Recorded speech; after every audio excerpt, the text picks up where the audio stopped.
Have you ever looked around and wondered why some people seem to attract deep, lasting friendships effortlessly, while others, no matter how kind or intelligent they are, always end up alone? It's not always about luck or timing. Sometimes it's something far more hidden, traits buried so deep within that we don't even realize they're quietly pushing people away.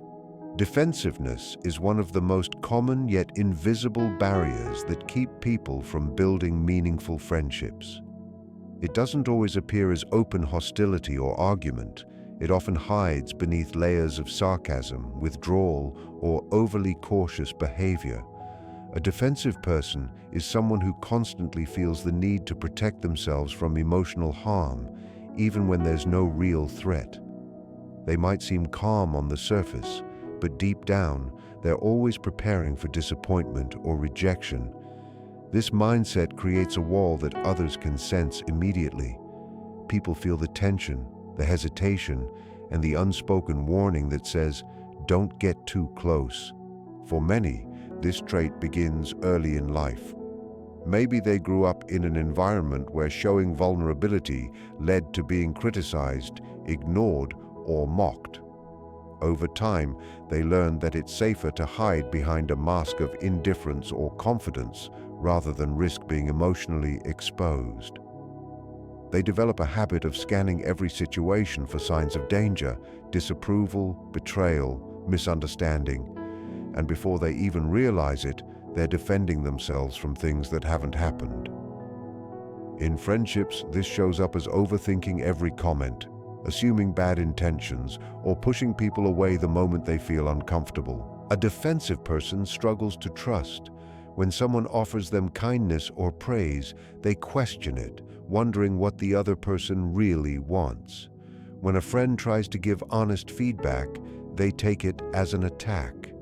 Even in light-hearted conversations, they might misinterpret humor as judgment or teasing.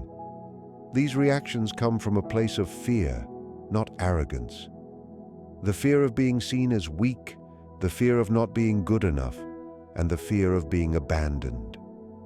Unfortunately, these fears create the very isolation they're trying to avoid. Defensiveness also affects how a person communicates.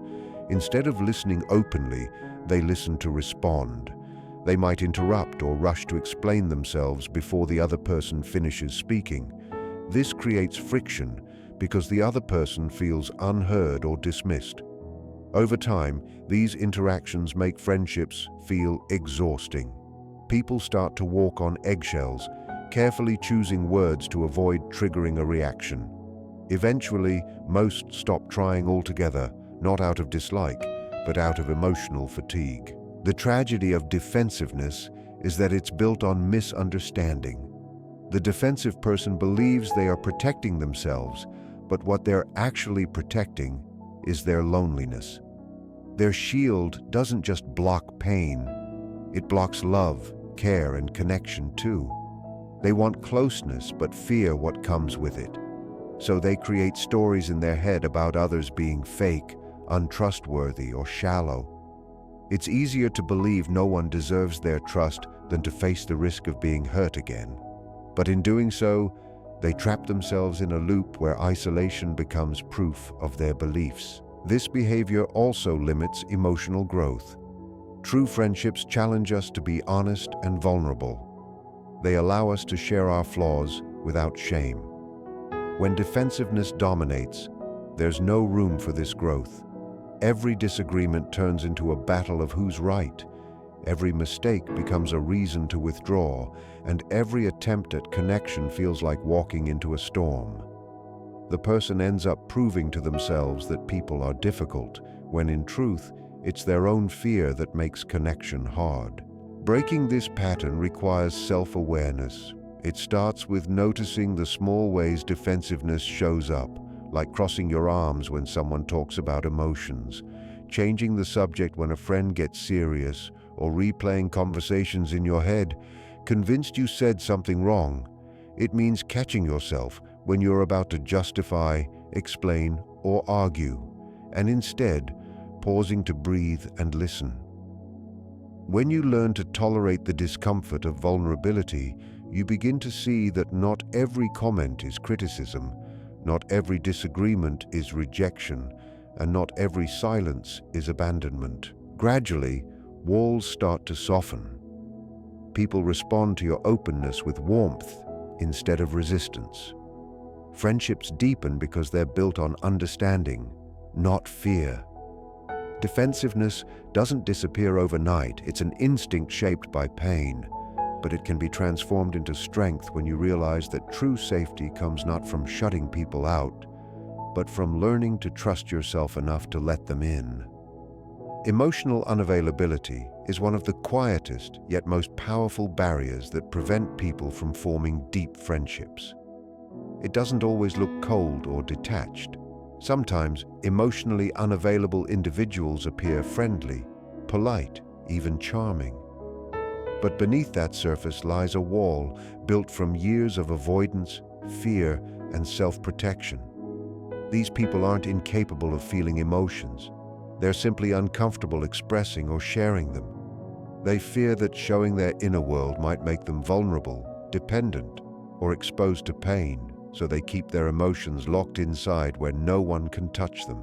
At its core, emotional unavailability often comes from past experiences that taught a person to hide what they feel. Perhaps they grew up in an environment where emotions were seen as weakness, or where expressing sadness or fear led to being ignored or ridiculed. Some people may have been hurt in previous relationships or friendships, leaving them convinced that caring too much only leads to disappointment. Over time, they learn to rely on logic instead of emotion, control instead of openness, and independence instead of intimacy. What starts as self-protection eventually becomes a habit that isolates them from genuine human connection. When someone is emotionally unavailable, they tend to engage in conversations that remain on the surface. They'll talk about work, news, or hobbies, but rarely about how they truly feel. They might use humor or distraction to steer away from meaningful topics. If a friend tries to open up emotionally, they often respond with advice, indifference, or silence instead of empathy. It's not that they don't care, they just don't know how to respond to raw emotion without feeling uncomfortable. They're used to being in control, and emotions, especially someone else's, feel unpredictable and messy. In friendships, this trait creates an unspoken distance. The other person begins to feel that no matter how much time they spend together, there's a part of their friend they can never reach. Conversations feel safe but hollow. There's laughter, maybe shared interests, but no sense of emotional depth. Over time, the friend who tries to connect on a deeper level may feel rejected, even though rejection was never intended. They start to pull away, sensing that the relationship will never go beyond a surface-level bond. The emotionally unavailable person, in turn, interprets this withdrawal as proof that people always leave, reinforcing their belief that closeness is dangerous. Emotional unavailability also makes it difficult to handle conflict or emotional honesty. When tensions arise, instead of addressing the issue, such individuals may withdraw completely. They might avoid calls, become distant, or change the subject. Apologies are rare, not out of pride, but because admitting fault requires emotional vulnerability. Similarly, they often struggle to receive care or affection. Compliments make them uneasy, acts of kindness feel suspicious, and words of love or loyalty make them freeze. Their instinct is to retreat the moment things get emotionally intense. The root of this problem often lies in fear. Fear of being rejected if they show who they truly are, fear of needing someone and being let down, fear of emotions that might overwhelm them. So they convince themselves that staying detached is safer. Yet beneath that armor, there's usually a quiet longing for closeness. They may crave connection, but don't know how to sustain it. They might even blame themselves for why friendships never seem to last, unaware that their emotional distance keeps people from truly bonding with them. Overcoming emotional unavailability begins with awareness. It's about recognizing how often you shut down or deflect when emotions arise. It's about asking yourself why vulnerability feels so threatening and whether that fear still serves you today. Emotional openness doesn't mean spilling every secret or crying at every problem. It means being honest about what you feel, even when it's uncomfortable. It means learning to stay present when others express their emotions instead of retreating. The moment you allow yourself to feel without fear of judgment, you begin to experience connection in a new way. Friendships stop feeling like transactions and start feeling like shared humanity. The very thing you once avoided, emotional closeness, becomes the bridge to deeper understanding. Emotional unavailability is not a permanent trait. It's a protective pattern. And like any pattern, it can change when you decide that connection matters more than control. Negativity is one of the most subtle yet destructive traits that can isolate a person from friendships. It doesn't always appear as anger or hostility. Sometimes it hides in constant complaining, criticism, or pessimistic remarks about life. People who carry negativity often don't realize how deeply it affects those around them. They might see themselves as realistic, cautious, or honest, but to others, their energy feels heavy and draining. When someone continuously focuses on what's wrong instead of what's right, it slowly pushes others away because friendships thrive on warmth, hope, and shared optimism. Negativity often begins with disappointment. People who have experienced repeated failures, betrayals, or rejection may start believing that expecting the worst is safer than hoping for the best.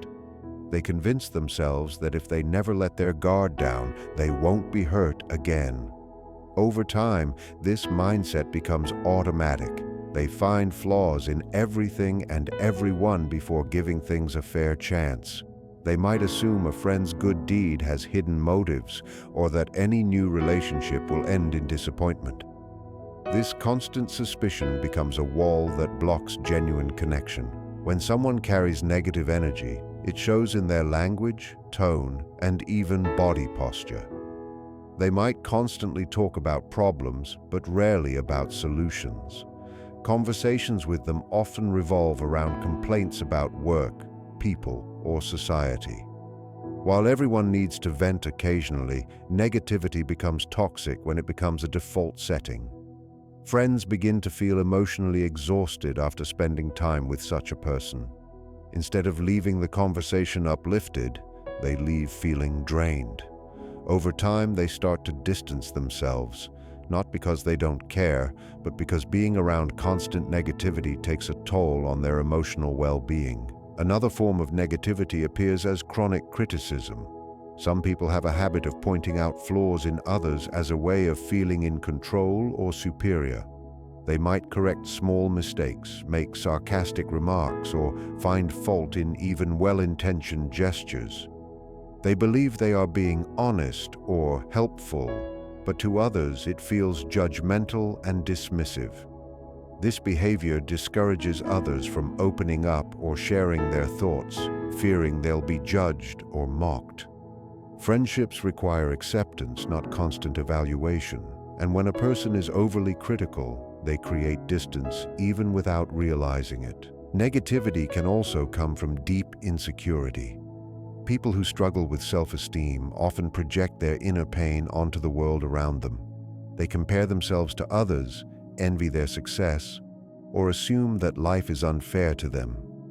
Instead of celebrating another person's happiness, they respond with bitterness or skepticism. These reactions make it difficult for friends to share good news or achievements.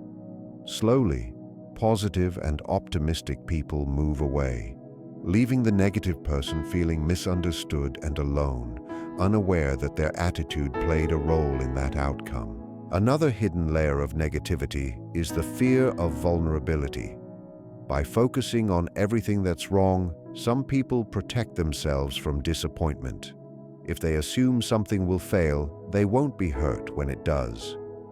But this mindset robs them of joy, growth, and trust. They avoid new friendships because they believe people will eventually let them down, yet their very expectation of failure becomes a self-fulfilling prophecy. The more they expect negativity, the more they attract it because others sense their lack of openness and retreat. Breaking free from negativity doesn't mean ignoring pain or pretending everything is perfect. It means learning to see both sides, to acknowledge struggles without letting them define every experience. It means replacing complaints with curiosity, asking, "What can I learn from this?" instead of, "Why does this always happen to me?"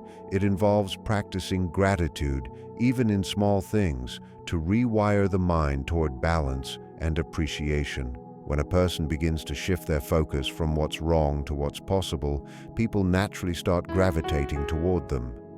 Their conversations become lighter, their presence more uplifting, and their relationships more meaningful. Negativity might have been born from past hurt, but it doesn't have to control the future. The power to change begins with awareness, the decision to stop seeing the world as an enemy and start seeing it as a place still full of possibility and connection. Self-centeredness is a personality trait that quietly erodes friendships from within. It often goes unnoticed at first because it doesn't always come across as arrogance or pride. Sometimes it hides beneath insecurity or the need for reassurance. A self-centered person tends to make everything revolve around their own experiences, emotions, and needs.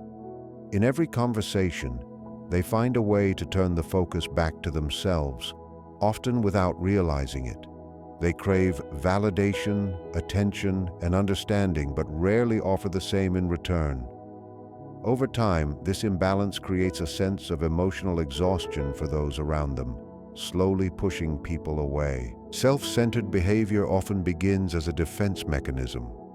Many individuals who behave this way come from experiences of neglect, rejection, or emotional deprivation. They may have spent years feeling unseen, unheard, or undervalued, which leads them to overcompensate by constantly seeking acknowledgement. They don't necessarily mean to dominate interactions. It's simply the only way they've learned to feel significant.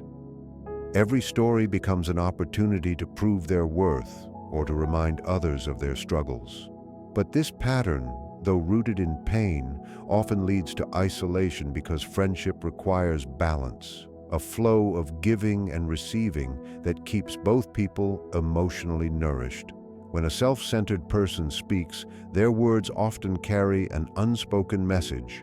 Listen to me, understand me, help me. They tend to share their problems in detail, but when their friend tries to share theirs, the conversation shifts back quickly. It's not always out of rudeness, it's habit. They may interrupt to relate everything to their own experience, believing they are connecting, but it comes across as dismissive.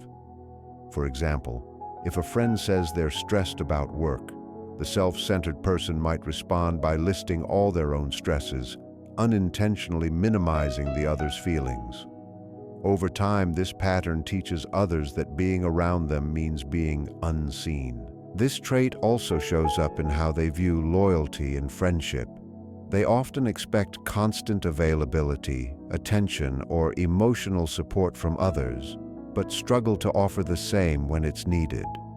When their friend is busy or distracted, they might take it personally, assuming they are being ignored or unappreciated. In truth, this comes from a fragile sense of self-worth that depends heavily on external validation. Their emotional world revolves around how others make them feel, rather than how they make others feel. This dependence creates one-sided relationships that cannot sustain real closeness. Self-centeredness also makes it difficult to truly empathize. Because the person is focused on their own emotions, they may listen only to respond, not to understand. When a friend expresses sadness, they may quickly try to fix it or relate it to themselves rather than sitting with the other person's feelings. This lack of emotional presence makes others feel unheard. Over time, people begin to withdraw, preferring the company of those who make space for mutual exchange rather than endless self-focus. In some cases, self-centeredness is reinforced by fear of being forgotten or unimportant. These individuals might overcompensate by dominating attention, telling long stories, or always needing to be right. They feel a deep need to be recognized and validated. Ironically, this constant pursuit of attention creates the very loneliness they fear. Friends grow weary of relationships where they always have to give but never receive the same energy in return. However, self-centeredness isn't an unchangeable flaw. It's a mirror that reflects unmet emotional needs. The first step to change is recognizing how often one speaks versus listens, how often one asks versus demands, how often one gives without expecting something back. Real connection grows when both people feel seen and valued. It requires curiosity about others, the willingness to ask questions, to listen deeply, to celebrate another person's story without bringing it back to your own. When someone learns to shift their focus outward, something beautiful happens. Conversations become more engaging, laughter flows naturally, and trust deepens. Friends begin to feel safe, appreciated, and understood. The irony is that when self-centered people stop trying so hard to be noticed, they finally are, because authenticity and empathy draw people in more than attention-seeking ever could. The heart of friendship lies in presence, not performance, and once a person learns to share that space equally, loneliness begins to fade. Perfectionism is one of the most misunderstood traits that quietly damages friendships and isolates people who hold themselves and others to impossible standards. On the surface, it can look like discipline, ambition, or high self-respect, but underneath, it often hides fear of failure, rejection, or being seen as flawed. A perfectionist feels safest when everything and everyone fits neatly into their expectations. But friendships, by nature, are unpredictable and imperfect. They require patience, forgiveness, and acceptance of human flaws. When perfectionism dominates, it creates pressure that no one can live up to, not even the perfectionists themselves. For many, perfectionism begins early in life. It might develop in homes where love or approval felt conditional, where success was praised, but mistakes were criticized. Over time, the person learns that being perfect is the only way to feel valued or safe. They apply this mindset to all areas of life, including relationships. They believe that if they never disappoint anyone, they'll never be abandoned.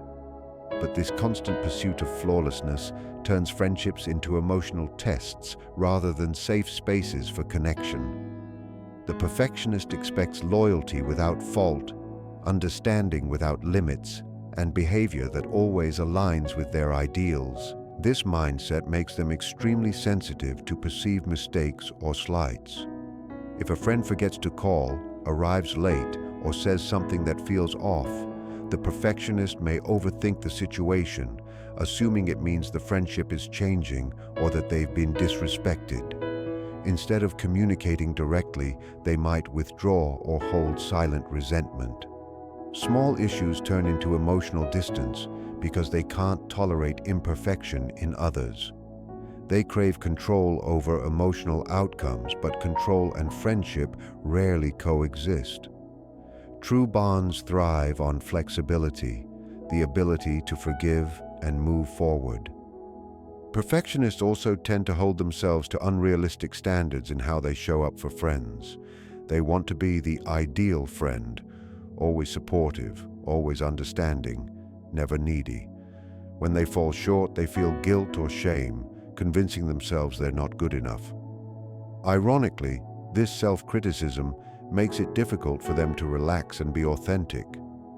Friends sense the tension, the need for everything to be just right, and start feeling they have to perform too.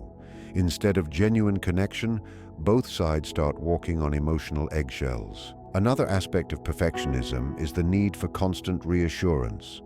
Because perfectionists fear being judged or rejected, they often look for signs that they're doing things right. If a friend doesn't respond immediately, they might assume they've said something wrong.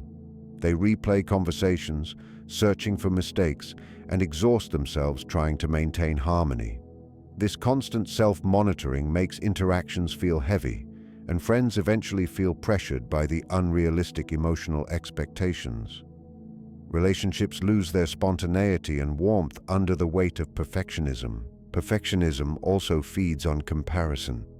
Perfectionists often measure their worth by how well they perform compared to others, whether consciously or not.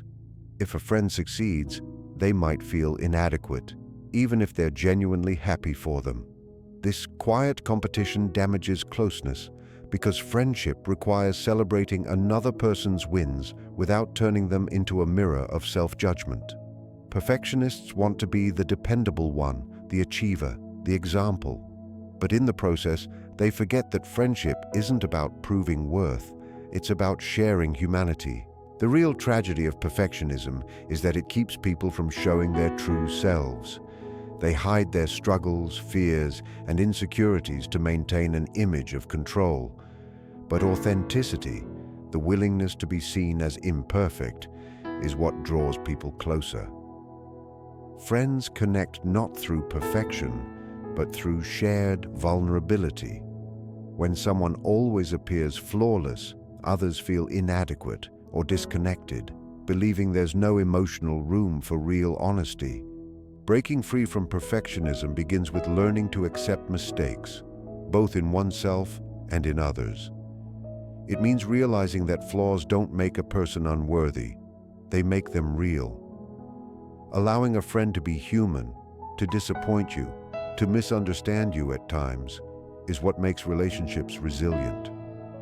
Perfectionists must learn that love and friendship aren't rewards for flawless behavior. They're built on compassion and acceptance. When someone finally lets go of their need to control every detail, they discover that imperfection isn't something to fear. It's where closeness begins. True friends don't want perfection. They want presence. They want laughter that isn't rehearsed, forgiveness that's genuine, and connection that doesn't require constant proof. Perfectionism may promise safety, but acceptance offers peace. And peace is the soil where friendship finally grows. Fear of vulnerability is one of the deepest reasons some people struggle to form or maintain friendships. It's not that they don't want connection. Most crave it deeply.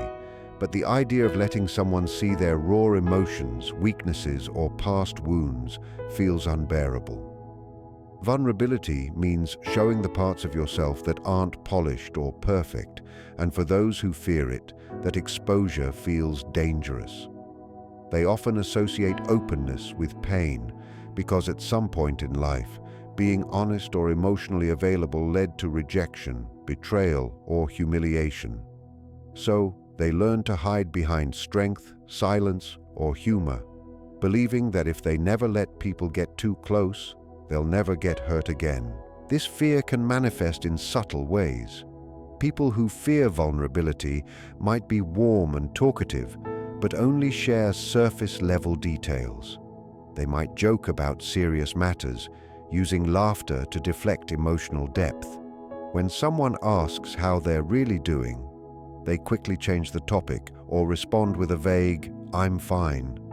They may appear confident and independent, but behind that self-sufficiency lies a wall built from past experiences that taught them not to trust easily. They want closeness, but keep it at arm's length, creating a tension that makes relationships feel incomplete. One of the biggest challenges for those who fear vulnerability is trusting that others will handle their emotions with care. Many of them have experienced being dismissed, mocked, or taken advantage of after opening up, so they decide it's safer to stay guarded. They might avoid situations where they could be emotionally exposed, like sharing personal struggles, asking for help. Loneliness is rarely the result of bad luck or circumstance alone. It often grows from patterns within us that quietly keep others at a distance. Traits like defensiveness, emotional unavailability, negativity, self-centeredness, and perfectionism don't make someone unworthy of friendship. They simply make connection harder to sustain. Each one is a form of protection, built from past pain, fear, or disappointment.